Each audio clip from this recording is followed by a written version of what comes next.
Good evening, everyone, and welcome to session number 4 in our series, We Advocate Freedom Teach-In series.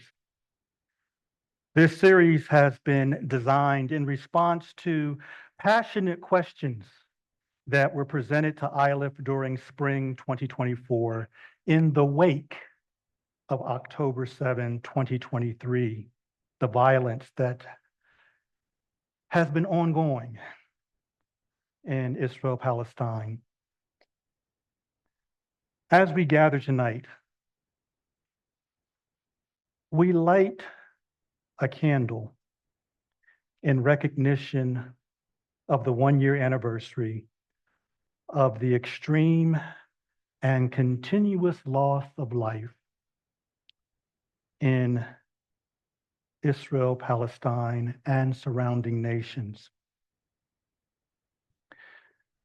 And so I've brought out the table that we tend to bring out during our official gatherings that tends to bear our symbols that we have commitments with Lenape. This table is always covered with this cloth that is intended to ensure that we speak with truth from places of deep in our hearts.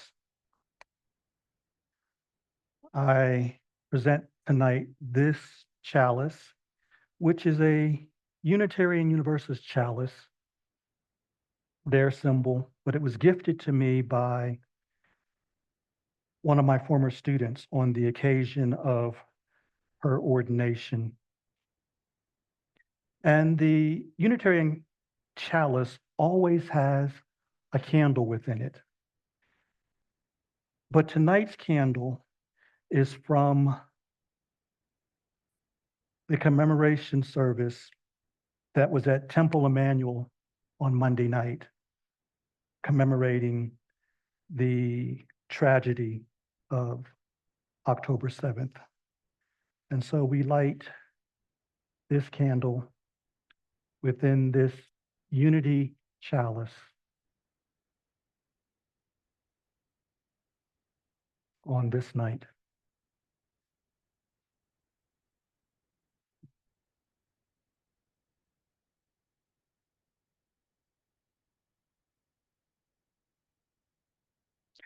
So tonight's session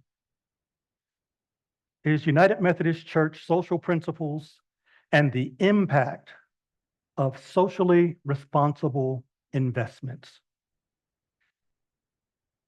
It's been described in the materials that have gone out to invite everyone that this session has been designed to present the fundamentals of investing and financial management or wealth management.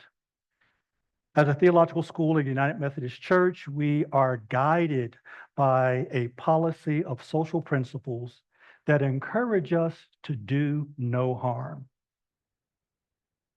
And I've said on other occasions, as I've walked through the series and said a word about each night, I've said about this night that it was specifically designed in response to the questions that came forward from within this community as it relates to how Iliff invests its resources.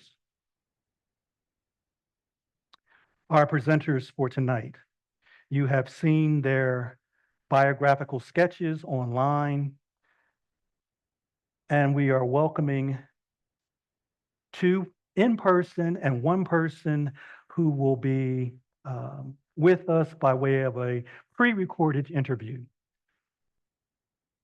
First, we have Barbara Gorgegrain, who is the treasurer of the Iliff School of Theology Board of Trustees. We have Lucas Shepner, manager, investment stewardship and engagement activities Westpath Benefits and Investments, which is the investment pension arm of the United Methodist Church. And we have Meredith Wilson Parfait, who is the vice chairperson of the Iliff School of Theology Board of Trustees. Meredith will be with us, as I said, as a pre-recorded where I interviewed her. And so she will present tonight by way of the conversation that we had. So as we have tended to begin, I want to begin tonight with inviting our guest presenters to introduce themselves.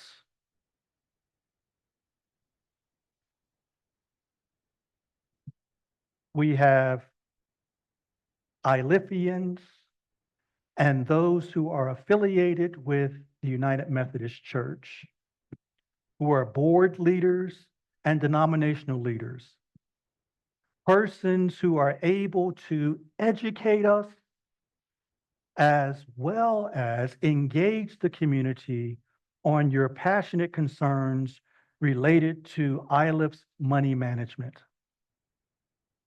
So I ask that you each take a moment to introduce yourselves and to say a word about how you enter this conversation within this community.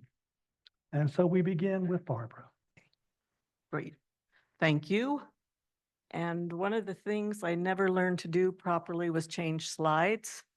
So for the 27 years that I led Westpath, somebody else had to do it for me. I think I'll bequeath this to you. It's an honor. So it's not moving, but I'm Barbara Boydgrain, and I feel like I have roots in Iliff because I was a lifelong Coloradoan with a father who was a United Methodist minister here in Colorado, and then DS kind of around Utah, et cetera. He was for 44 years, and he got his MDiv and his doctorate at Iliff, and then was a trustee for until 6 years before he passed away. So Iliff has always been a part of our family. I babysat at Iliff Week of Lectures. It was just, Iliff was always there. And then after school, I worked in corporate for about 15 years and then was asked to come lead the Board of Pension and Health Benefits for the United Methodist Church, which is now Westpath, and which has added the investment arm for the denomination also.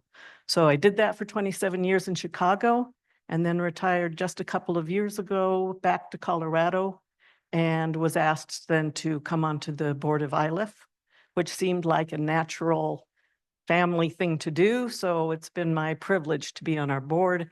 And I got tagged to be treasurer, and I chair the Business Affairs Committee, which oversees the endowment investments.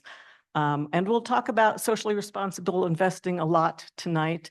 And I have to tell you, I learned everything I know about it from Westpath, who does it exceptionally well.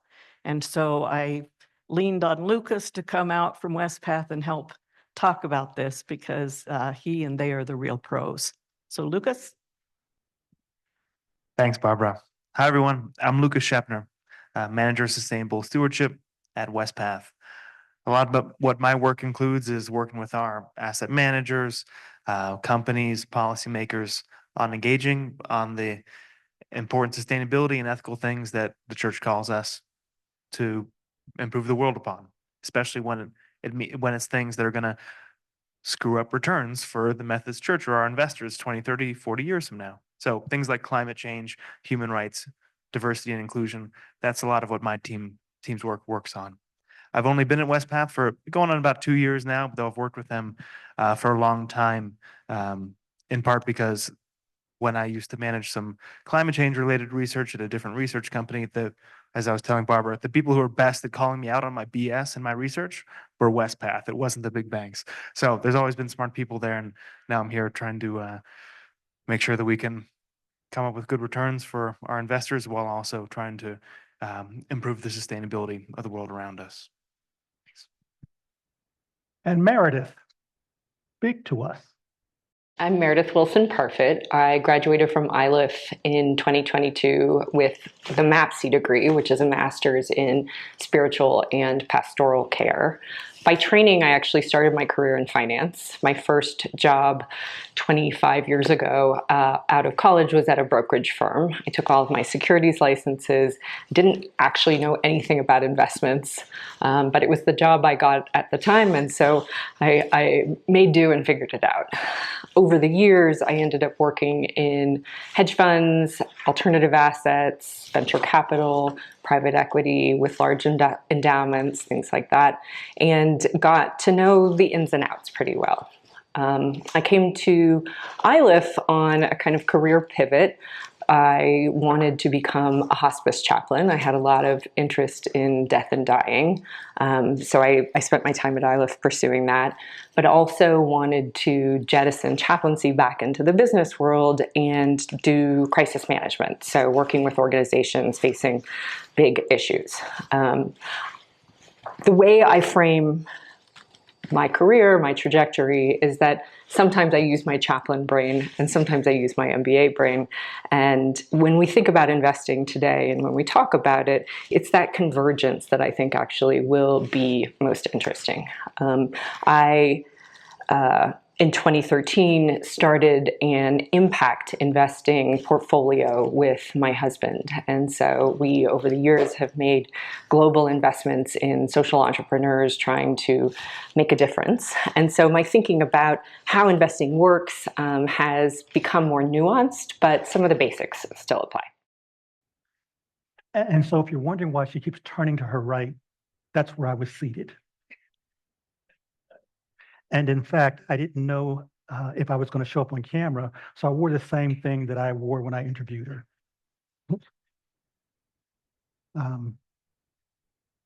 And if you're interested in following more closely what she's saying, there was a second interview with her from what you're seeing here that will actually be posted on our webpage.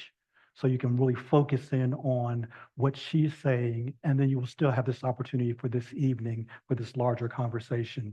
But the whole conversation was really about, okay, take us from this large world of the fundamentals of investing and bring it down to us to the point of how does all this apply to Iliff and the development of our endowments? Investments 101.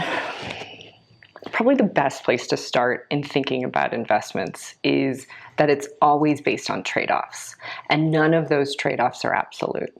And so the reason that markets are made in the first place is because somebody wants to sell something because they need to get rid of it, and somebody thinks it has enough value to buy it. Those are opposite sides of a table that we have different interests. Trade-offs expand from there into thinking about risk and return. And so the fundamental trade-off of investments is to say, how much risk am I willing to take in order to get some kind of return? Because if you think about investments as money as the product, money is the thing that we're borrowing. I need to borrow this from you. Or money is the thing that we're lending to someone else. I need to give it to you, but I'm not giving it to you for free, and you're not borrowing it for free. There's a cost to it.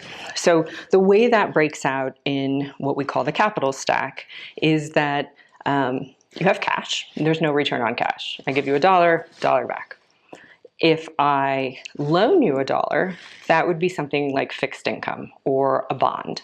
That would be a more secure asset because you're saying, I'm going to borrow the money from you, and I'm going to pay you over a certain period of time, a set amount at a certain interest rate. So companies do this. A company wants to expand. It wants to make an acquisition. It needs to develop a product differently. They will issue bonds or fixed income of some sort that they want to borrow that money from you, and they're going to pay it back to you. The risk built into that is how strong of a borrower are they? So imagine you're a company that works in the tech space. You have a new idea, but you don't have any revenue. So if you want to borrow money from me, you're going to be more high risk because You don't have a set amount of money that you're taking in. There's no guarantee that 10 years from now, 5 years from now, you can even pay things back. Or let's say you're the US government. You want to borrow some money from me. Well, we would hope that the US government can pay that money back. So their interest rate would be lower. So again, you're making risk and return trade-offs with debt. However, debt is when a company goes bankrupt, for instance, debt is the first thing to be repaid. So it's a safer investment inside of a company than a stock. Stock is the next level up. Stock says, for a certain amount of money, I am going to let you buy a little percentage of my company. And for that, you are going to get a share of the profits of that company and a share of the growth of that company. There's no guarantee there. You're an owner just alongside any owner. So if that company goes out of business, then you don't get any money back from your stock. But if that company is very secure, you might see it pay a dividend. So it will give you a little bit of money every quarter because it says share in the profits. So you have fixed income and stocks as your two main categories. There are a number of subcategories of, you can do venture capital, which is early stage private companies. You can do private equity, which could be very large companies that haven't gone public or done an IPO. So there's a whole range within that. So again, keep thinking risk, return. Risk, reward. So it's more risky to do venture capital in a small company than it is to invest in a huge company that's public.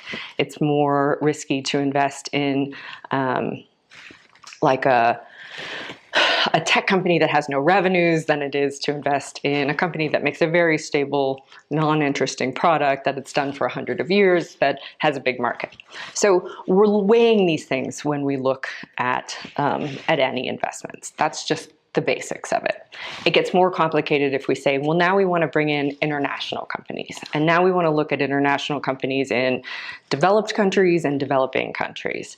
And so you begin to parse out all these different types of risk and reward. So that's kind of the traditional basic view of how investments get done. The goal in large portfolios is to diversify, because that's one of the ways that we mitigate risk. So it says hold different types of assets, stocks, bonds, cash, public, private. It says hold different sizes, small companies, big companies, mid-sized companies, public companies, private companies, international companies, domestic companies, that the bigger the portfolio is, the more things that it's in, the more eventually the risk will balance itself out. So that's how most portfolios get constructed, is some combination of weighing all these different risk factors and building an optimized portfolio. Okay, so now let's turn to the chaplain part of the brain in that. The next piece that we can look at as Iliffians or people who are thinking with a theological construct and in a social justice construct is, how do we use the dollars that we invest to make social change, to almost vote with our dollars? So to say, this product does something good for the world, this product does something bad for the world. And that's part of the series of questions that I think we're talking about here today.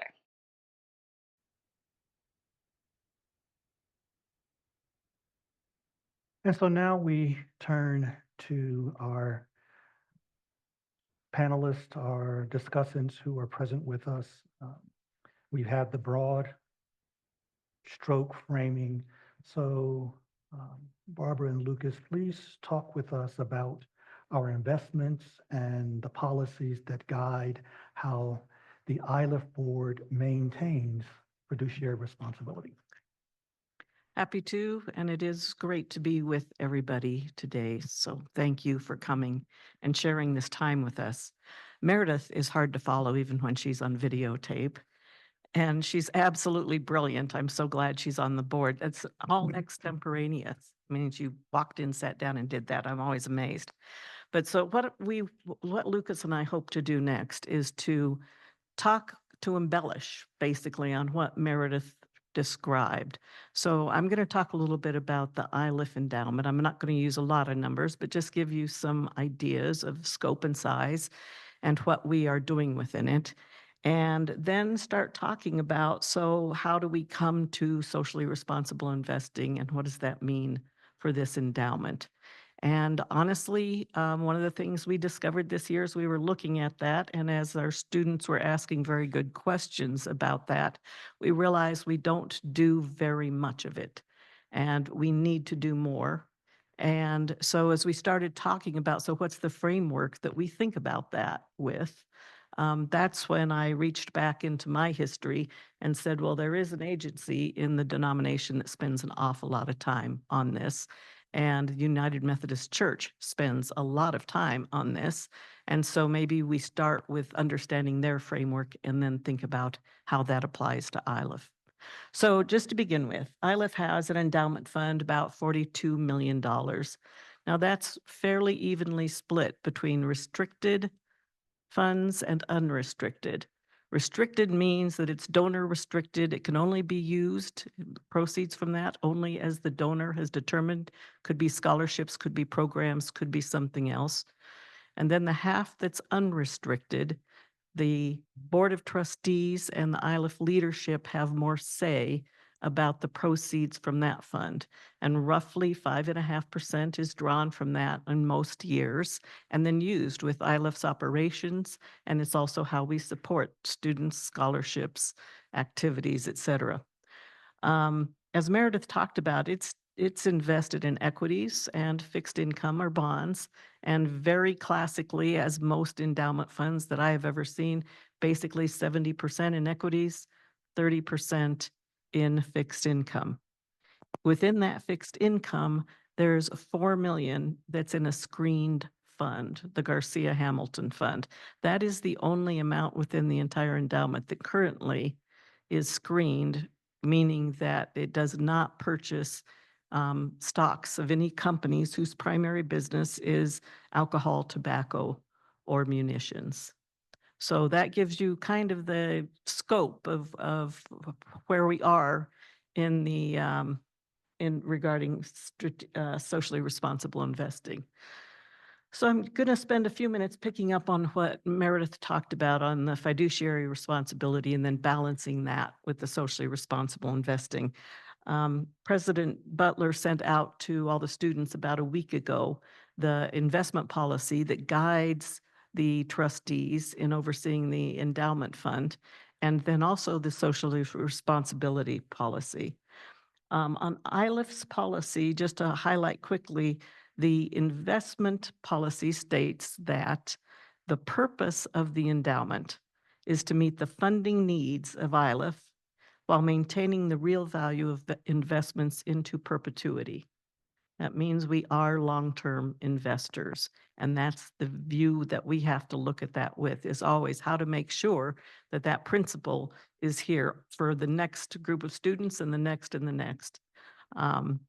We have to be prudent, as Meredith mentioned, part of the fiduciary requirement, exercising reasonable care, skill, and caution, and all actions are undertaken for the benefit of maintaining that fund. Then separately in 2007, we saw that there's a socially responsibility policy and key points in it that I pulled out: inspiring trust, confidence, and responsibility in the stewardship role of the trustees, balancing social objectives through managed investment funds while seeking to build a portfolio that best meets the investment objectives. It does not obligate the board to use or incorporate SRI criteria. We can have it entirely or not at all within the overall investment of the funds. However, current restrictions that are to be considered where we do invest in that way is not investing in companies, again, that we've mentioned that engage in production of alcohol, tobacco, gaming, and defense industries.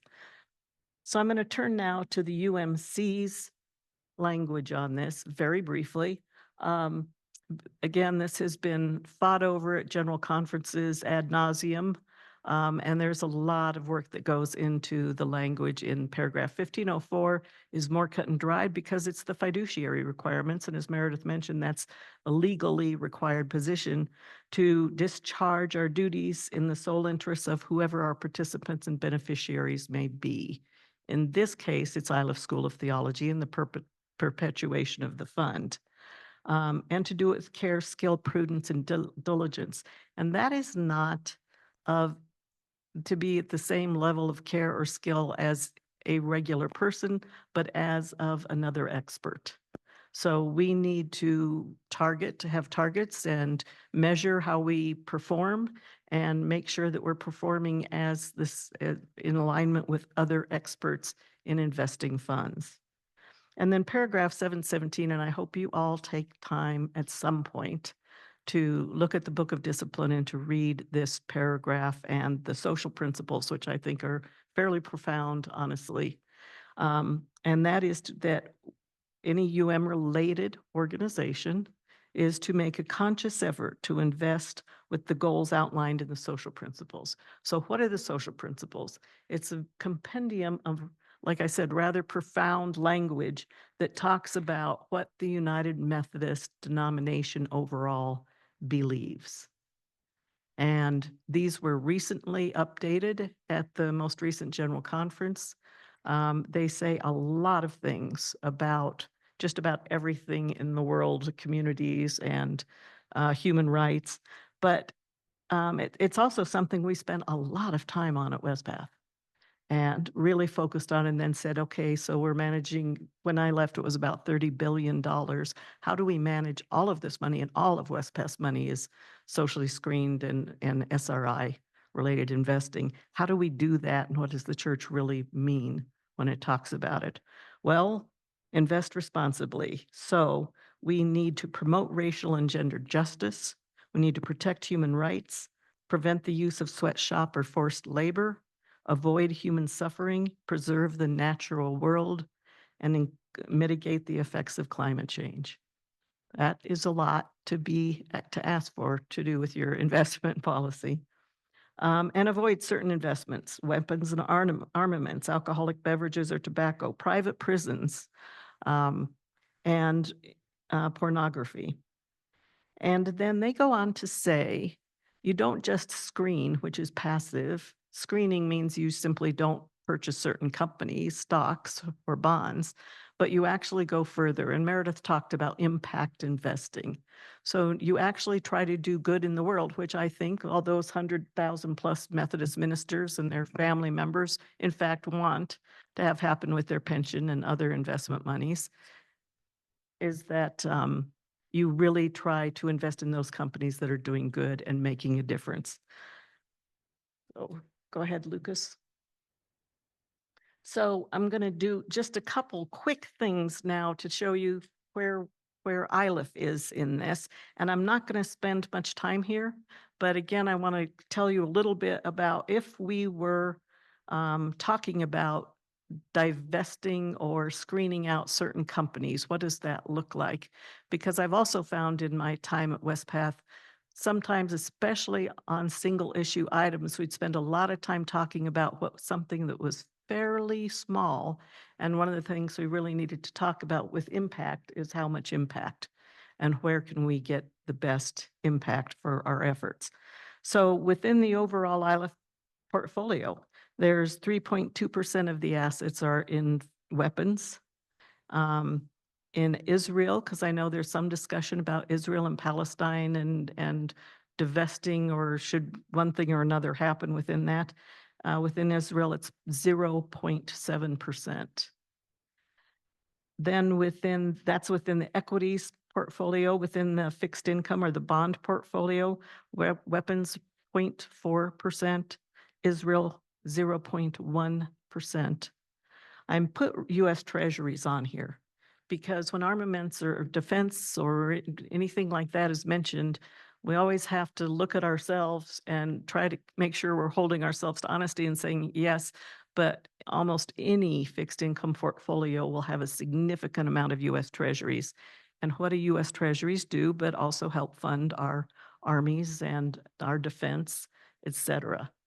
And so when we're talking about trying to take things out or keep them into a portfolio, it is almost impossible to remove US Treasuries, I will say, as a fiduciary, because it's such a critical part of any fixed income portfolio.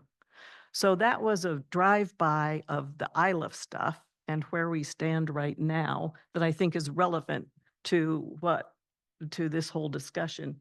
And then what I've asked Lucas to do is say, okay, if we're going to start thinking about socially responsible investing, what is the framework? Since fiduciaries always have to have a framework and a policy framework that we work within for any of our actions. What does a good framework look like? And what's the state of the art on that? So Lucas, please enlighten us further. All right. Well, thanks everyone for taking the time out of your evening to be with us tonight. And thanks, Barbara, for teeing us up, and Reverend Butler. I liked how at the end there you got into, Barbara, what I think is the most interesting stuff about what we're working on at West Path, at least within my team, which is the messy stuff. Like, there's not clear answers to divestment or what socially responsible investing looks like, but wrestling with that is, in an honest way, I think is what's most productive. So I'll talk a bit about at least how West Path approaches sustainable investing the way we see it. So coming out in part of the paragraph 717 that Barbara mentioned, that we've come up with our own sustainable economy framework, which, as I kind of alluded to earlier, is basically just jargon for, hey, if you screw up the environment, if you screw up the economy, if you have an exclusive economy that doesn't involve everyone, sooner or later it's going to come back to bite us, and that's going to hurt returns 5, 10, 20 years from now. So we break that up into social cohesion, long-term prosperity, and environmental health. And from paragraph 717, to get to those aims, there's 3 different tools we'll use. There's that investing, doing impact investing, which I'll talk a little bit later with our positive social purpose lending program. We engage with companies, asset managers, policymakers, and that's really kind of the bread and butter of what we do. We basically own a slice of pretty much every company out there. So, and in our experience, divesting doesn't really change much, but using that seat at the table does give us a voice to try to advocate for change where we see it needed.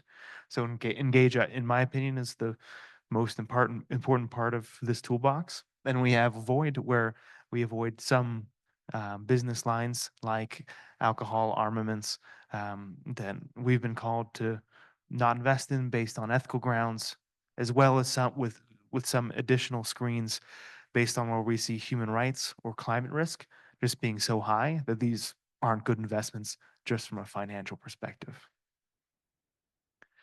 So I'll talk for a minute about our positive social purpose lending program. This is that impact sleeve that is part of WestPath's investments. We've invested more than $2 billion over the past 3 or so decades in things like affordable housing, alternative energy. There's been a few projects related to Native American tribes, mostly in California, but we're looking at how that could potentially expand to around here in Colorado. There was an affordable housing facility that was built a couple years ago, more in the southeast side of Denver. So there's been involvement around the country with this affordable housing lending, and this is an important part of our fixed income strategies, which, as Barbara said, is a pretty big slice of any institution's usual asset allocation. We also do have some microfinance involvement there too, both domestically and internationally. On the engagement side, a lot of what our team works on is climate-related work, and I wanted to bring this up just to highlight the voice that an impact we can have by staying invested in certain companies. This is just an example on the energy side, but there's companies like Chevron, Occidental Petroleum, ConocoPhillips that we've been engaging with for a number of years, where they're far from perfect. We have a lot of things we still don't see eye to eye on, but there's been significant progress on that. So, for example, ConocoPhillips, along with Exxon, both joined kind of the gold standard of methane reduction over the past year. that's a greenhouse gas that, depending on how you slice it, it's 30 or 100 times worse than CO2. And it's one of the few kind of quick wins we can get on the climate change side.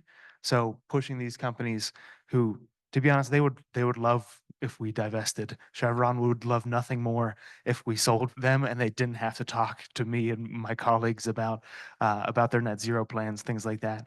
But because we've got that seat at the table with proxy voting, with engagement through other collaborative groups like CA100, we've been able to get some good commitments and continue to push these companies that, whether we like it or not, are a pretty big part of our energy system.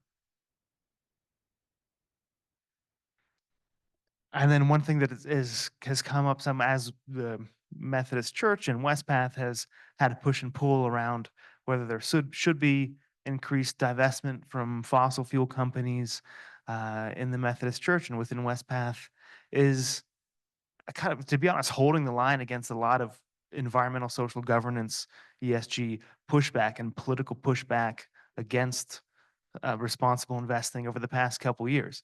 This is a term that was really obscure for a long time.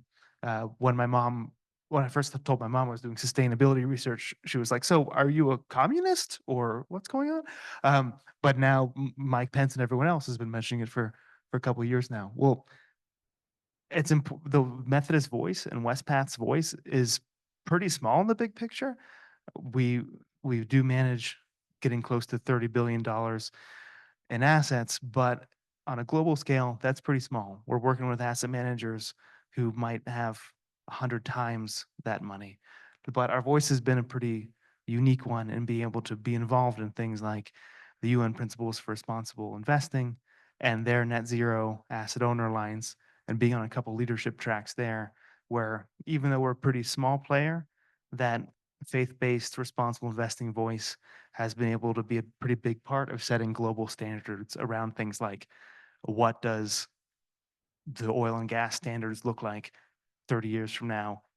What does a responsible net zero energy transition look like? Things like that have come from some pretty big groups. So being able to keep that seat at the table, we found to be pretty important. And also feel free to interrupt at any time with questions if you all have them. But I'll just mention a few other groups that we tend to work with, because rarely are we doing any engagements alone. There's other groups like FAIR, which to me is one of the most exciting collaborative engagements that has started over the past couple of years. They work a lot on protein supply chains and the food chain and deforestation. So getting at climate and animal rights and protection of biodiversity from the food perspective. So we've been a big part of them, as well as ICCR, Interfaith Center on Corporate Responsibility, that brings together not just Methodists, but also the Unitarian Universalists who we have got their chalice right here, who we work with on a number of different engagements as well.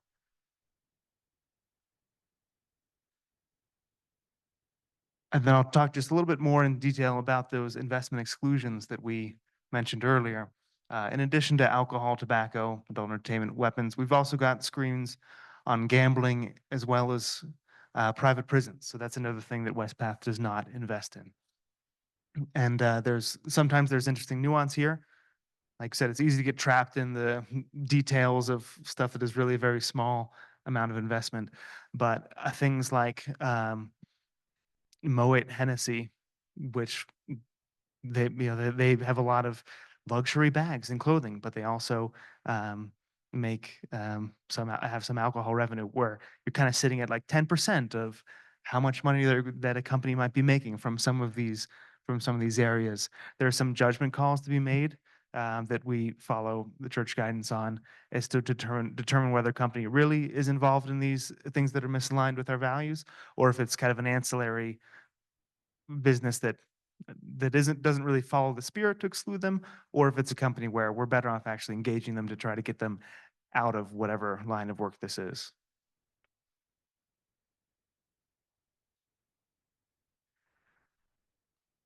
And then, like I mentioned, there's a couple areas where we'll also exclude companies just based on that risk, that sustainability risk we see.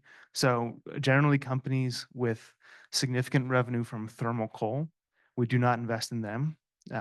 that's something that is obviously a big problem with climate change, but we also just don't see that as a long-term sustainable business model. So that's one set of companies that we tend to not invest in. We also have an analysis that we work on with some of our partners, like the Transition Pathway Initiative and Climate Action 100, where we look at how prepared companies are, especially carbon-intense industries, for the climate transition. And companies that are just have a huge blind spot there, like they might not publish their carbon emissions, they might not incorporate environmental impacts into how they're incentivizing and paying their executives. They might not report on their climate risk or do scenario planning around what happens to their business model in a 2 degrees Celsius scenario or at a certain oil barrel price. Companies that have big blind spots there, we also don't invest in those. And then companies on the human rights side, where we take a global approach. We work with a couple different NGOs on coming up with a framework for a consistent approach to human rights related risks. If there's companies that are at high risk in conflict affected areas, there's a list of companies as well there that we don't invest in because of the risk that we see from those companies.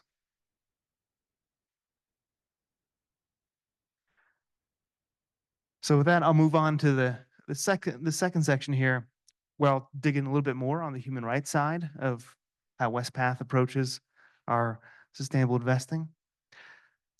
So again, there's no easy answers here, but some of the issues we found with picking and choosing individual companies or countries to focus on divesting in is that a narrow interpretation opens up claims of inconsistency on our part.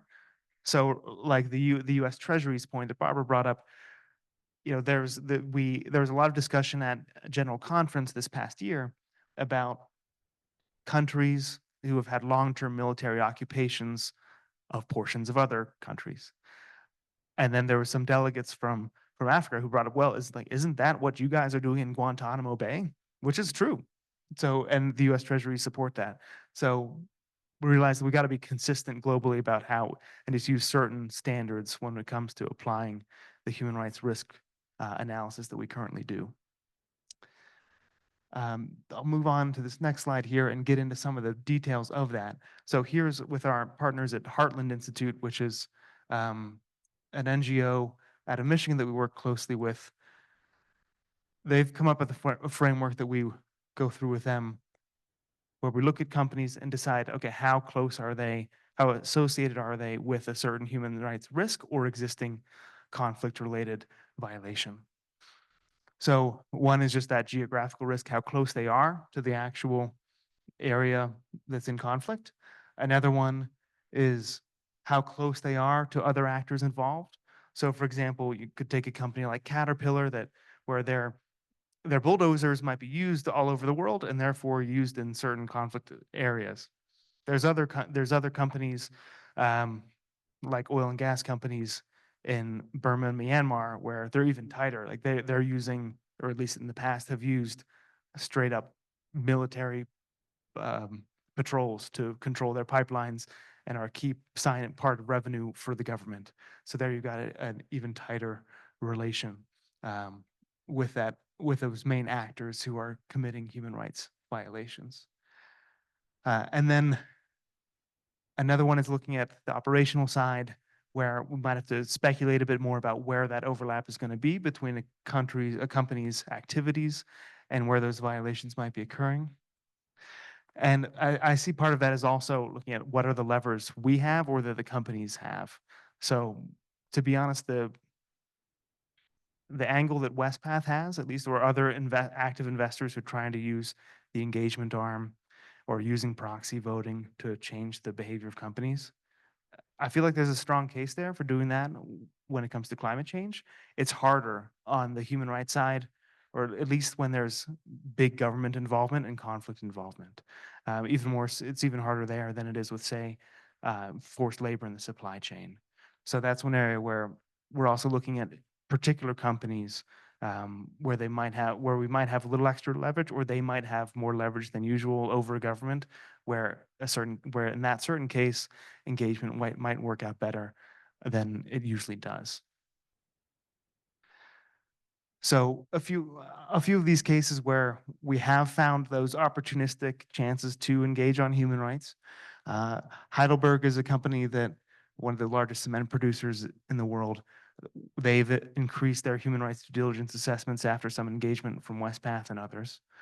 We also engaged with Schroders to develop what I see as basically it's like a cheat sheet of all the times where a bunch of people lost a lot of money by violating human rights. And this is a white paper that we published with what is basically the largest fixed income manager in the world just about a month ago. So that's been something we've been trying to push out to convince. I mean, we don't want to just preach to the choir. We're trying to convince other investors, hey, this stuff matters. Even if you're not billing yourself as a sustainable investor, you should be paying attention to human rights because it's going to cost you if you ignore it. And one of the companies that we recently have spent a lot of time engaging with is Mondelez, which makes things like Oreos, a big snack manufacturer. They essentially took the invasion of Ukraine as a chance to, as many other consumer goods companies left Russia, that left a vacuum.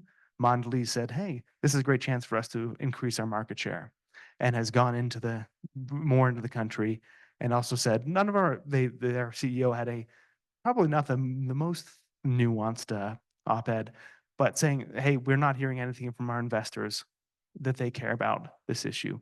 Meanwhile, a resolution that we led got over 31% of votes from all investors saying, hey, we need you guys to do a deeper analysis on the human rights risk and conflict affected areas in your supply chain and in your markets.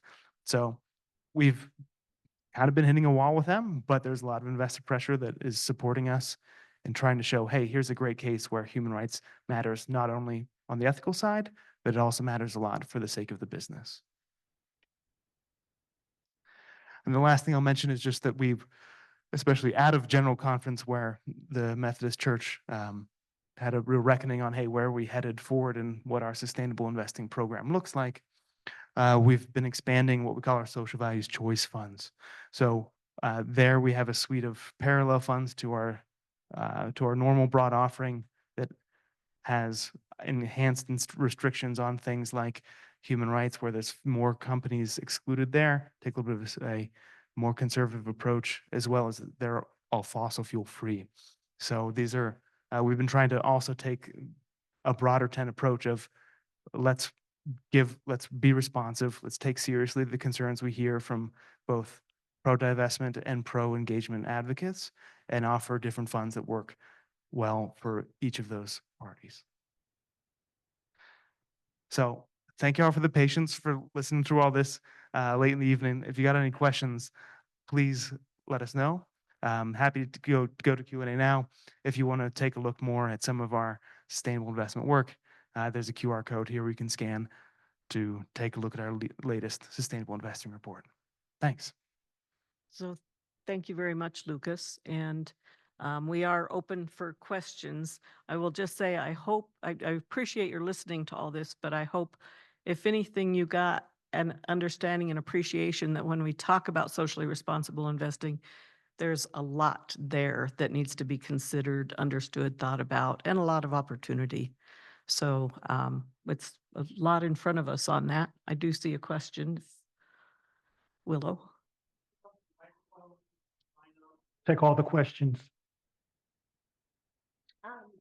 Hello, I'm Willow. I was wondering, in the slide earlier, you indicated that about 10% of Iliff's endowments is currently in screened funds and that 90% is not. What would it take to change that? My understanding from what Westpath was saying is that Westpath screens all of their funds, or is it a similar situation where only 10% are screened to not participate in these things? So you are correct. About 10% of the Iliff funds are screened, and Westpath does screen. It applies the screens to all of its funds. That is honestly something that you all made us go take a look at as we considered the investments and reviewed the investments every single meeting. And in realizing that's all the screening that is occurring, we need to take a look at, does it make sense to do it more broadly? Now, I'm sure that prior groups of trustees, as they considered it, and I'm sure they have, also looked at, does that increase the costs? And one of the things that we need to manage carefully is Meredith talked about risk and trying not to increase risk, but another is not to increase costs, which reduces the amount that's available for Iliff students, education, et cetera. And so that's something that we're going to have to consider. So the Business Affairs Committee has talked about spending some time and looking this next year on how we do a better job at that, whether it's full-blown like West Paths or something other, I don't know, but it's helpful to have a conversation about it. Are students able to be a part of that conversation? We certainly want to listen to the students.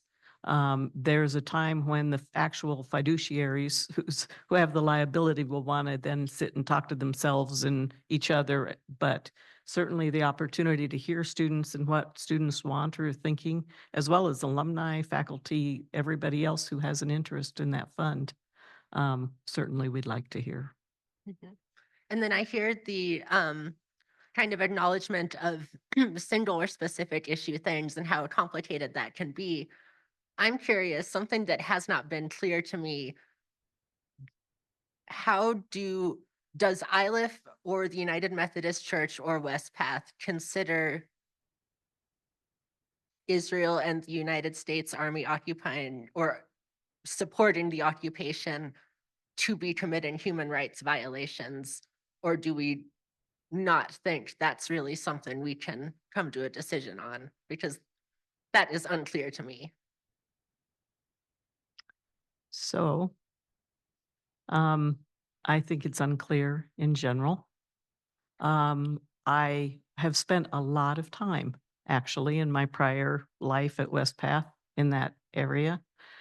I have gone and met with Jimmy Carter and been at the Carter Center, and our chief investment officer and I made several trips to Israel and the West Bank, went down to Gaza, tried to find ways to hear the stories and the issues on both sides, to address the areas where there were clear violations and uphold a people that is very oppressed, and the Palestinians, and yet understand that there is a tremendous amount of history complexity and a lot of sides to those stories. So what we ended up doing at West Path was very carefully and surgically addressing areas that we thought were particularly problematic, like the expansion into the territories of the settlements. And that's how Heidelberg Cement came to our attention. To clarify, you mean the expansion into Gaza? No, I'm No. talking about the West Bank, expansion into of the settlements into the West Bank. And trying to address stopping and communicating also with Israel and Israel's leadership that we found that unacceptable and problematic, et cetera. So we have done a lot of work in soul searching on that.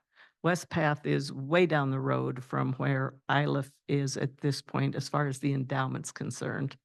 But I will not yet, without meeting with the trustees and those on the Business Affairs Committee, give you an answer to things we haven't discussed yet. So I'll just tell you it's a journey and we're in process, but there's a lot of issues involved.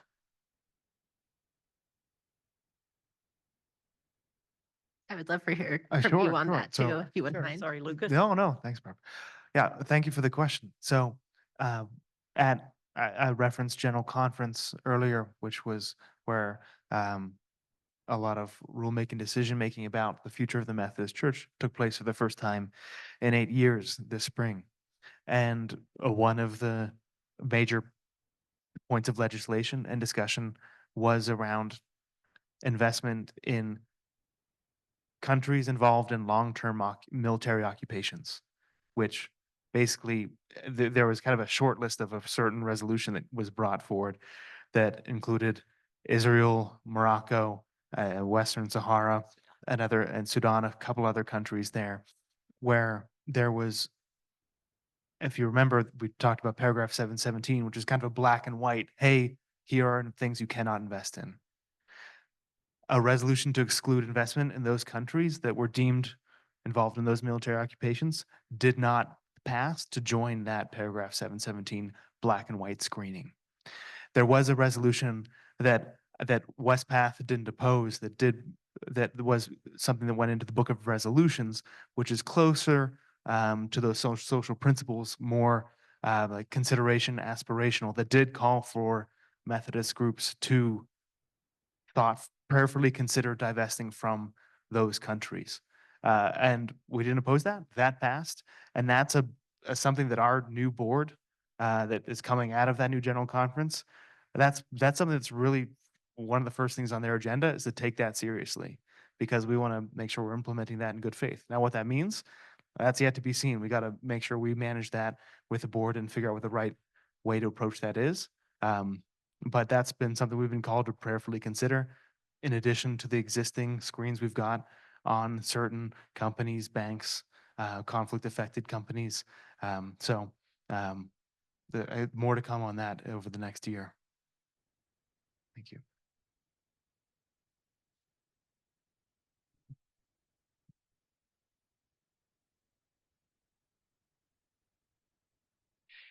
First off, I want to say thank you. The very first part of my pension is still invested in Westpath, and I am grateful. I'm trying to get a picture of the potential increased cost of doing the kind of screening that you were talking about Westpath doing. And I think a question that you could answer that would help me get a sense of that is if you could tell me about how many employees does Westpath have total, and about how many employees do you have just working in the socially responsible screening? That would give me a proportion of the whole cost that goes into socially responsible. Does that make sense as a way of thinking about that? It makes a lot of sense. It's not the only cost, but Yeah. I'll get Lucas to help me with the Westpath numbers these days. Sure, I could give you the general sense of numbers, and then also putting that the cost of screening question into the bigger picture of the way I see it. So at Westpath, we've got ballpark about 300 employees. Our investment team is around 20 or so people, depending on how you slice it. The more sustainable investing group, if you include both that positive social purpose, that impact investing team, as well as the stewardship team, that's around 6 or so people. But we're a really integrated team, so the lines are blurry in a good way. As far as the cost of screening goes, I mean, Westpath, yeah, we screen pretty much all funds that are possible to screen. And nowadays, thankfully, like that's not a big cost. Westpath does it, but I mean, I'm not on the sales team or anything like that. You could also go to there's other providers who might just give you, hey, here's an index fund. We're not gonna pay attention to the proxy votes at all. We're not gonna vote our shares in a way that is aligned with their values. But we are gonna just take this list from a research provider like MSCI or Sustainalytics or ISS, just take out a chunk of maybe it's 5% of the fund or something like that, or 10% if you're more aggressive. And then we're just going to give you that index in a low cost way. Screening itself, I think, is in a good way. That's kind of table stakes now. That's something that you should easily be able to expect without very much increased cost on an annual basis. So then when you get beyond that, then there's the more nuanced questions of, okay, where's the deeper value alignment or stewardship? And is that something that costs more or that we're willing to pay for, that sort of thing? And that's a long and tricky conversation. But as far as screening goes, I don't see just generally in the marketplace right now having a basic screened fund aligned with more or less the values and things you want to avoid. It's usually not a deal breaker in cost to get at least the basic version of that today. So I'm going to take a little bit of a different approach from Lucas, because he is talking Westpath and it's big and it's been doing this for a long, long time. For the Iliff endowment, to start from pretty much scratch for 90% of its fund. We've been in some discussions with Cap Trust, our investment advisor for us, and the funds that we're looking at. I don't have a number, and it isn't huge, as Lucas has said, but it is different. And we would want to look at different advisors and their capabilities and what they can do. It will require some more work on their behalf. They will have to go from straight indexed. We're in the most inexpensive managed funds possible to achieve actually the very good returns that we achieve, but we do it through index funds. So nothing's screened out. So you can just invest alongside the index and earn like it earns. And so that's an inexpensive way to go. When you start saying, okay, we're going to have you pull out some of those investments, that will change that structure somewhat. If you go to then the more proactive, that's significantly different. And I don't have any idea what it would look like. But like I said, it's early days. I don't know the costs or even savings or whatever yet. Well, that's something that we'll be looking at. So that was nice and muddy, wasn't it? It actually was helpful. Thank you.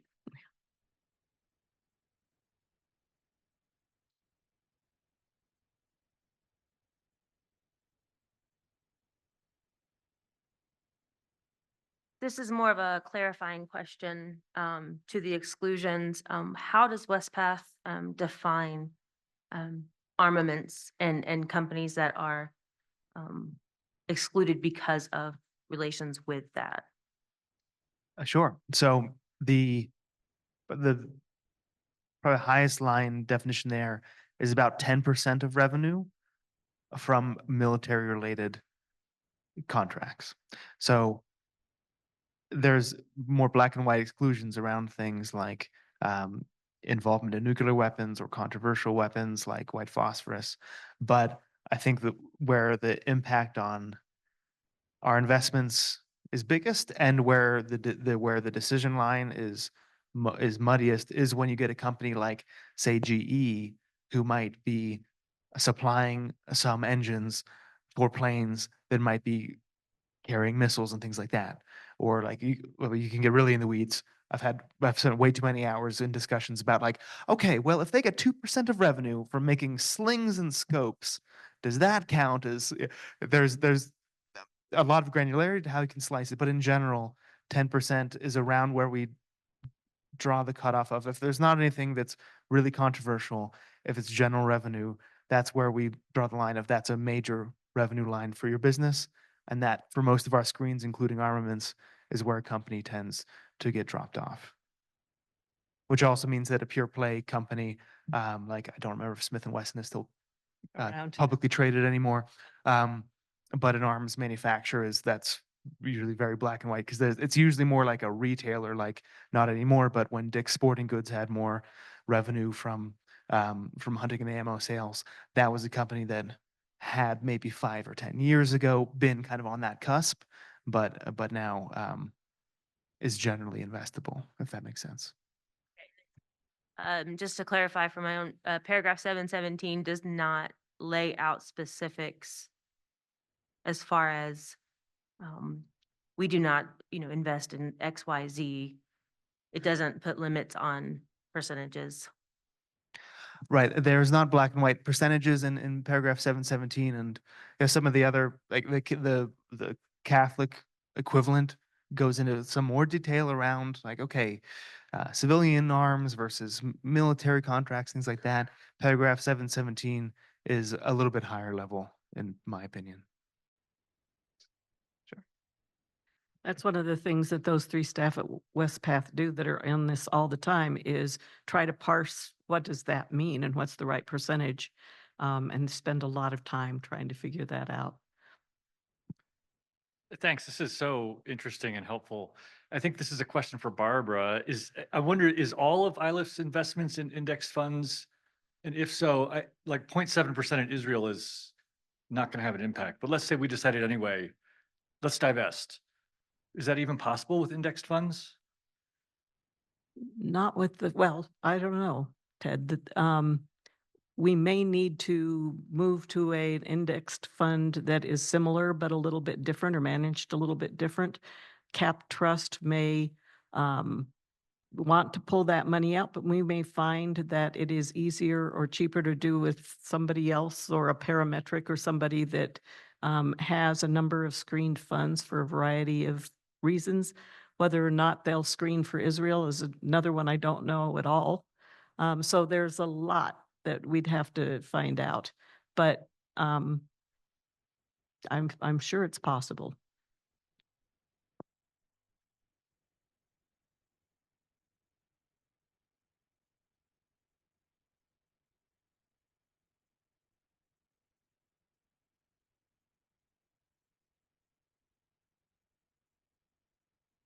Good.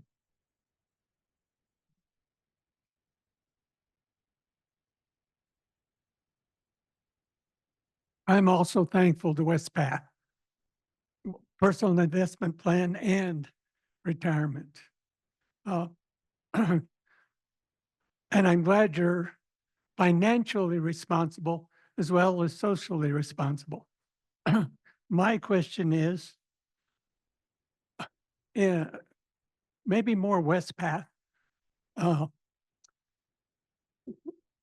What would have to be the parameters that you'd have to have if you were to go into student loans? What interest rate would you have to ask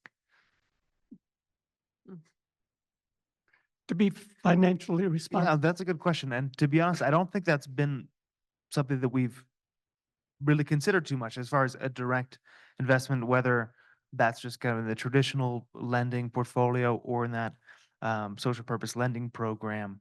I don't know if there was any conversation that came up during your time, Barbara, about specific investment in student loans, but I think that is a specific investment, though we do have investments in lenders who are involved in student loans and things like that.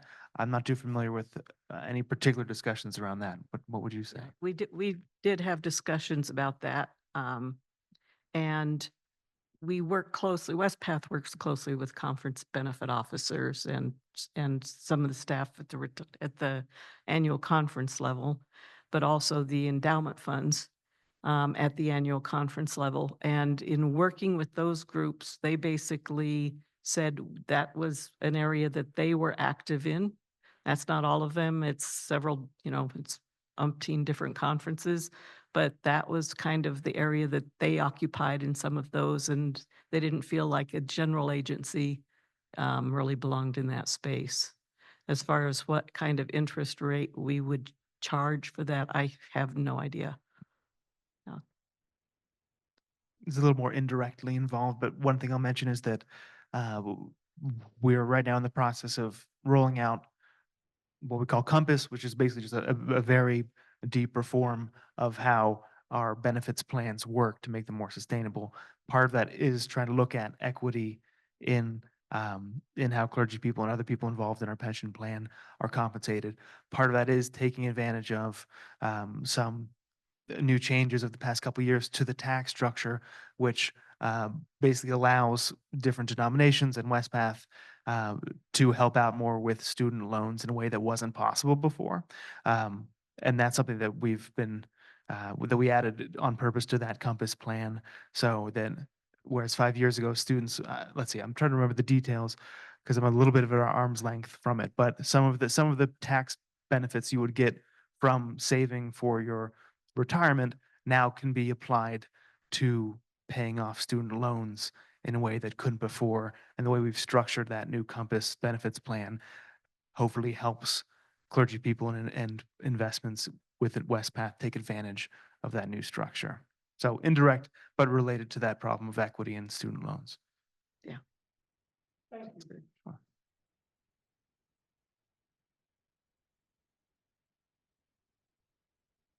I'm wondering if you can speak to the debate around divesting in Israel and the way that that is spoken, that we speak about that, because I understand that some people feel that the way the conversation happens has undertones of anti-Semitism, and so at the same time, we are navigating socially impacting and making sure our money is being used in the ways that we want it to. Having participated and observed those conversations, can you share a little bit about the nuance that happens in that debate? While you're thinking, Meredith did speak to this whole question of divestment. And so if you can play that part of the interview. I mean, I think one of the interesting things that I was pondering when you brought up the question of how this conversation emerged out of questions around Gaza is these are the same kind of questions that arose around apartheid. These are the same kind of questions that arose around fossil fuel divestment and getting rid of anything that has fossil fuels within it in a portfolio. People have used screens to weed out what they call sin stocks. So anything around gambling or pornography or tobacco. So it does raise a lot of questions around where do you begin with that? And is there a limit to how many things that once you begin to weed them out, is there anything left? Because capitalism and the markets are an imperfect structure and corporations are imperfect structures. And we're being asked to make these trade-offs in a context that there's no right answer. And if you were so granular and you're thinking about investments to get out anything you didn't like, my concern would be there would be nothing left. So those are the types of things that we're juggling. Sure, I'll just comment on a few of the more interesting, nuances that we've been wrestling with that I've been seeing. Then Barbara, if you want to add anything on your end, please go ahead. A few are, so one, for example, is, as I mentioned, when we're looking at human rights and conflict affected areas, we're trying to have a global yardstick that we use, which is impossible. So like when we've been talking with NGOs about this who are really kind of on the front lines, even some of the best benchmarks like Freedom House, they've been explained to us like, well, yeah, like even Freedom House has their own kind of Cold War NATO era biases in the way they do their ranking of human rights violations or freedom across countries. So that remains an input that we have in our human rights screen, but even that's imperfect in the way they break things out. But we're trying to at least be consistent when it comes to looking at different countries and making sure we're not just plucking out individual ones or individual corporations. Now, another interesting thing that we've seen is like just kind of hushing around this topic. So there is a research provider, Morningstar Sustainalytics, a major financial research provider that basically stopped using UN human rights, the UN as a benchmark when it comes to human rights because of perceived blowback they were getting from supposedly anti-Semitic leanings in their research, and they basically just stepped away and stopped using the UN as a resource, which to me is a bummer. To put it bluntly.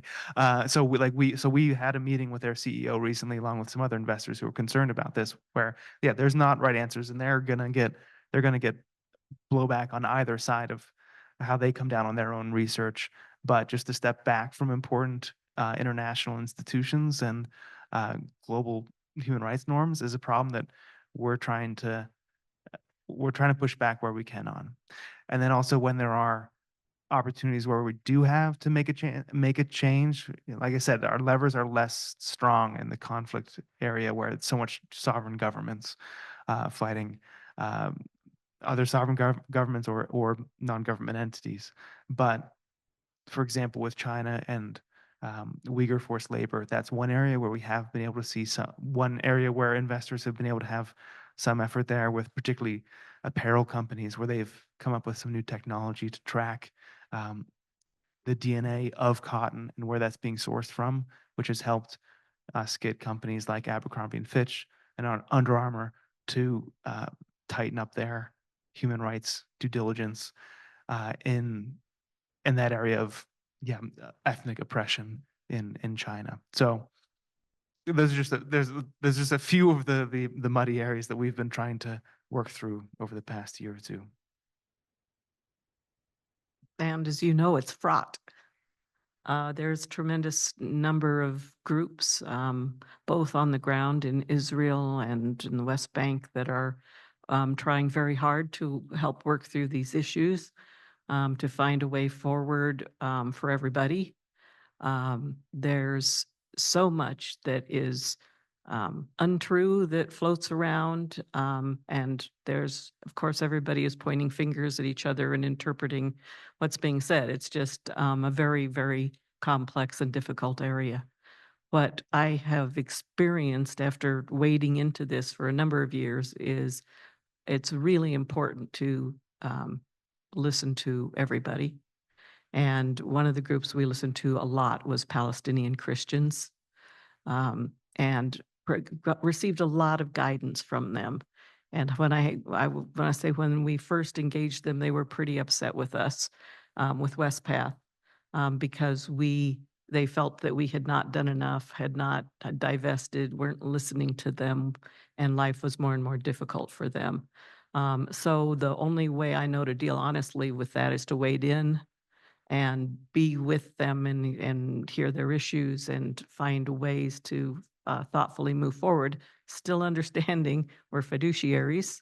We owe all of our ministers, in this case, and lay employees of the church, a good return.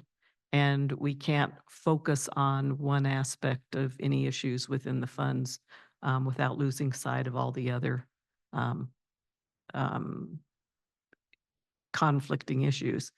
So after spending quite a bit of time at it, I want to say that I actually think that the Palestinian Christians within the UMC that have engaged with Westpath are fairly content with, won't say happy, but find that the approach has been reasonable. And if they have particular concerns, particular companies, particular issues, they will find that we will certainly want to listen to them and engage. It is very easy to be called anti-Semitic. And as soon as you have many discussions on the one side or make a move in one direction, divesting of Israeli banks because they supported the settlements was one thing that we did, then that immediately is interpreted by the Jewish community and all those supporting them as completely anti-Semitic. And so that also is not a place that we want to be, frankly, from my point of view, at Iliff or at Westpath. And again, it takes a lot of listening and being involved with the various groups and hearing the stories. And we talked with members of the Knesset. We talked with members of Abbas's council. We looked for specific investments that we could make in the West Bank that would help promote Palestinian lifestyle. We looked hard at Gigawatt Global and trying to put solar cells so that Palestine would be more independent as far as their electricity. So, and often some of the people that would stop the project were the Palestinians, Abbas himself, not always. It wasn't always the Israelis or some other group. And it's for so many complex reasons that I still don't understand, but it had to do with political issues way beyond what we'd be working on. So the issues are, like I said, that you just have to wade in and listen to all people and try to help find ways forward, knowing that we will not resolve and bring about Middle East peace ourselves. So we just keep working on it.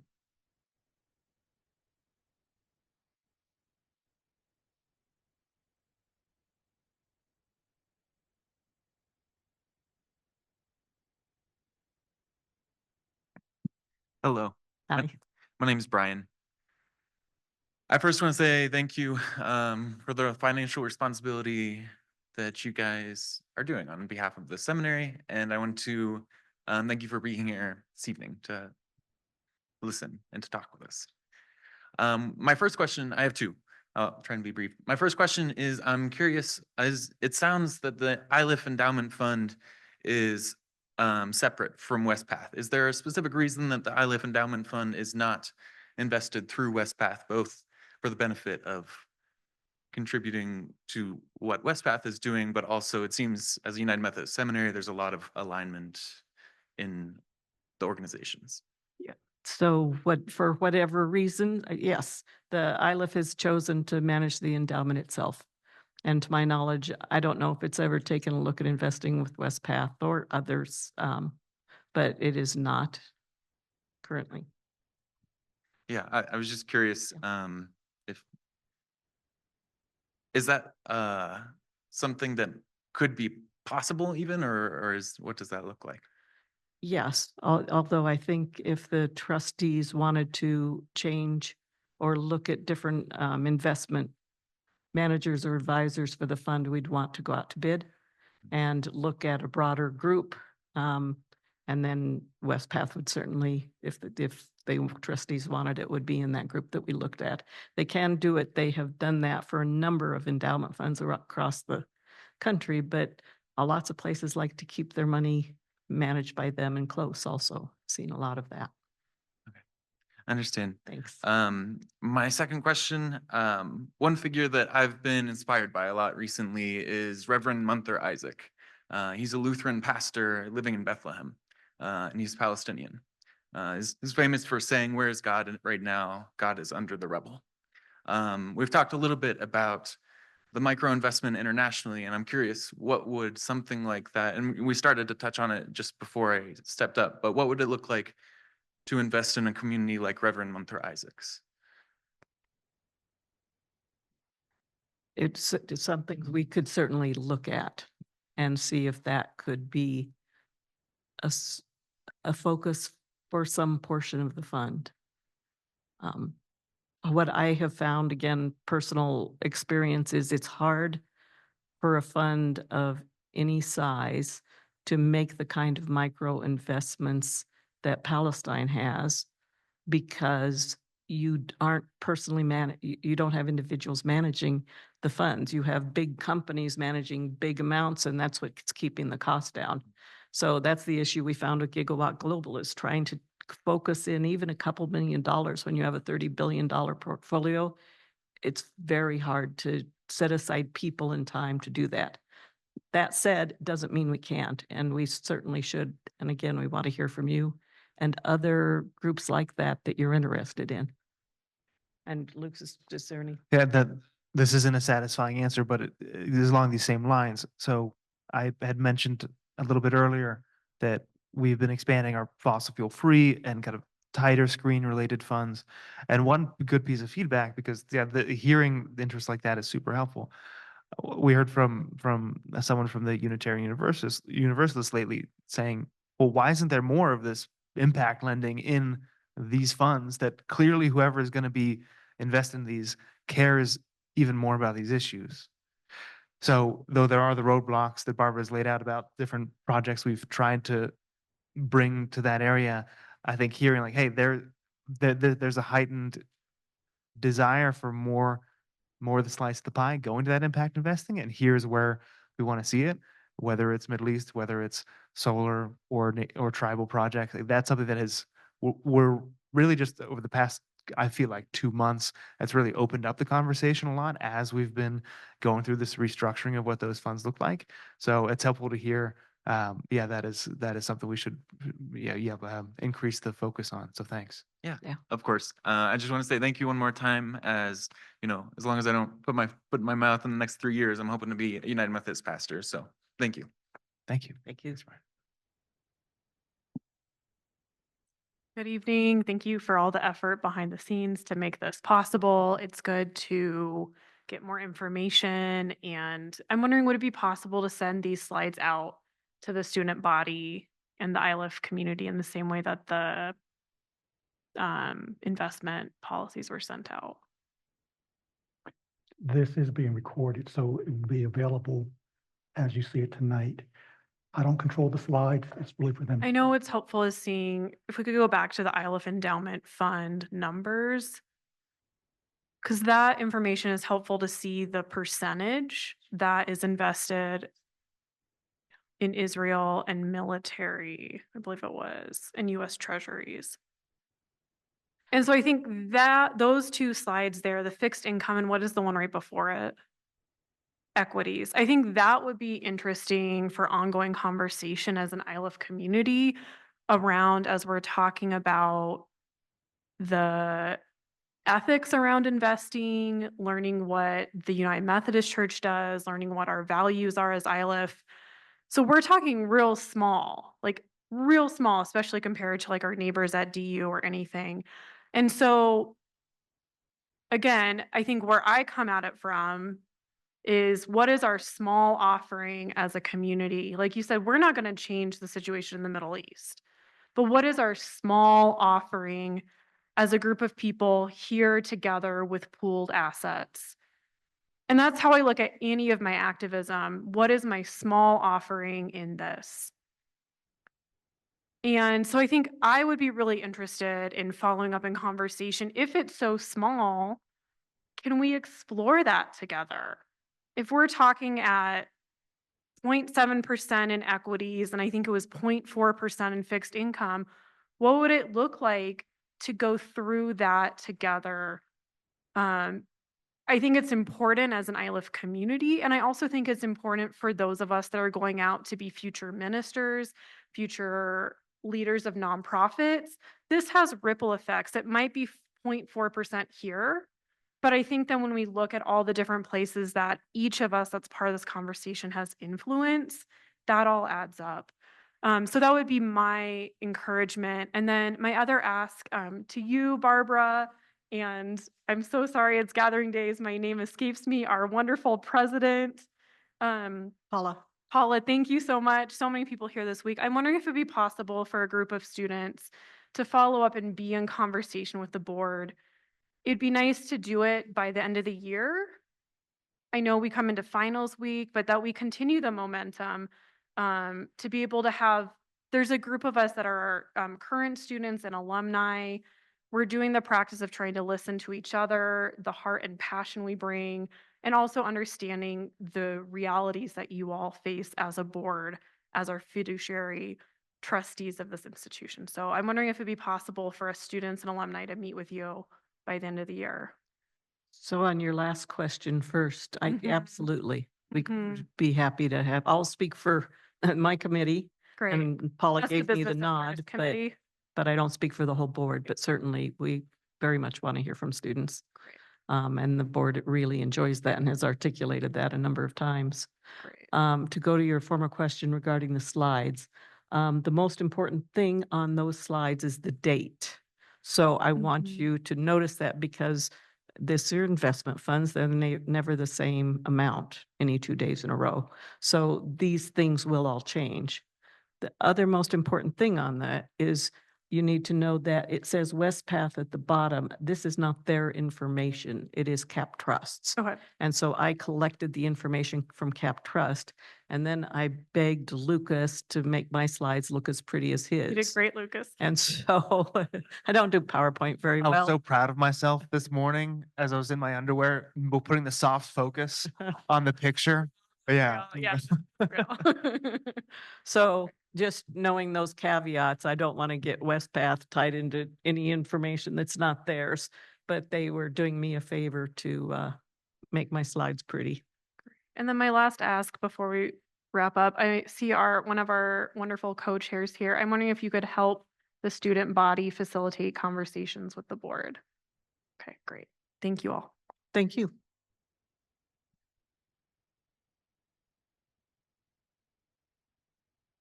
Hello, my name is Kara, and I have a question jumping back to our slide surrounding Iliff's endowment fund and the breakdown. And I know we have discussed that these screen funds are approximately 10% of Iliff's overall endowment fund. My question is, what is determined that it's that amount? Is it those are the requirements from those donors? Why is it approximately 10% and not 5%? Why is it 10% and not 15%? I think I'm curious as to what has dictated the way Iliff has broken it down thus far. If this is a redundant question, I apologize. But I am a little bit curious as to how we got here. It's not at all redundant. I will go out on a limb since this was well before my time, but it is not a decision of Iliff's per se to say we will only have 10% screened, et cetera.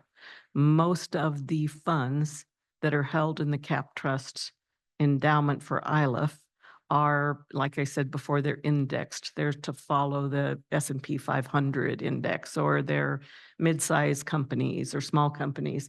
The one screened fund is the Garcia Hamilton Fund. And my guess is it was the fund that could be readily screened, and that manager was prepared and ready to do the screening. Whereas the others being broad index funds, it simply wasn't on offer when we went into those. That's as far as I know. There might have been other reasons in the past, and I don't know when we went into the Garcia Hamilton Fund. But it is nothing more than happenstance as far as which fund they could find that was screened and versus the others. So that means that if we were looking at that specifically, we could also look for other investment managers in fixed income and equities that would then offer the screened funds, or if Cap Trust could do it themselves, or we go to bid. Does that answer your question? Yes, thank you. Yeah. Appreciate it. Okay.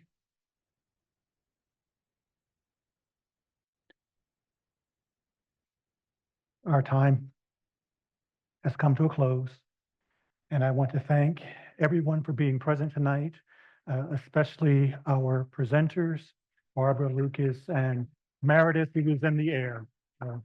Thank you so much.